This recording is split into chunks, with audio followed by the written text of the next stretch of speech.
बच्चे जैसे ही एग्ज़ाम्स का टाइम साथ पास आता है तो उनके ऊपर पढ़ाई का प्रेशर नेचुरली बढ़ जाता है।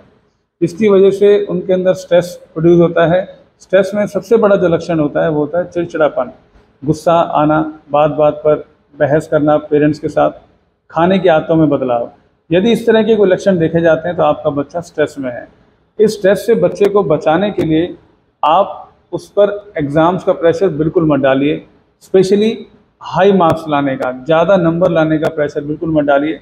यदि आप ऐसा ना करके उसका हौसला बढ़ाएंगे कि बेटा जो आप पढ़ रहे हो बहुत अच्छे से पढ़ो, तो मुझे लगता है कि आप अपने बच्चे का स्ट्रेस भी रिड्यूस कर पाओगे और आपका बच्चा आपके अनुसार जो आप टारगेट चाहते हैं वो अचीव भी बड़े आराम से कर लेगा। यदि आपके बच्चे में स्ट्रेस के कोई लक्षण दिखाई देते हैं तो मैं आपको योग के कुछ तरीके बताना चाहता हूँ, जिसको यदि आप बच्चे करेंगे तो अपने आप ही नेचुरली स्ट्रेस लेवल को डाउन कर लेंगे।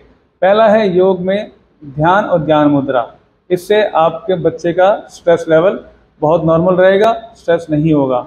दूसरा हमारी पृथ्वी मुद्रा, इसका अभ्यास करने से बच्चों में नियंत्रण पैदा होगा और संयम पैदा होगा, जिसकी वजह से वो स्ट्रेस से अपने आप ही जूझकर उसको ख़त्म कर देंगे। तीसरा 3 प्राणायाम का अभ्यास। पहला शीतली प्राणायाम, दांत से सांस भरिए, दांत से छोड़िए। यदि बच्चे इसको करेंगे 15 से 20 बार और 15 से 20 बार यदि भ्रामरी कर लेंगे, कान बंद करके नाक से सांस भर के इस तरह से 2 प्राणायाम का अभ्यास कराइए। और ताड़ासन, पूरा अपने आप बॉडी को खींचा के एक बार मेंटल और बॉडी स्ट्रेस खत्म कर लेंगे। और एक सर्वांगासन, सर्वांगासन का अभ्यास कीजिए।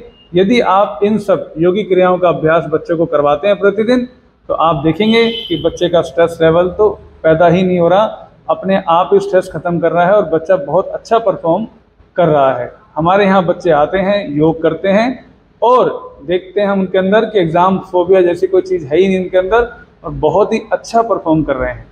एक बच्चों में सबसे बड़ी दिक्कत आती है, वो उनको याद तो सब कुछ होता है लेकिन एग्ज़ाम देने के लिए जब बैठते हैं तब वो सब कुछ भूल जाते हैं।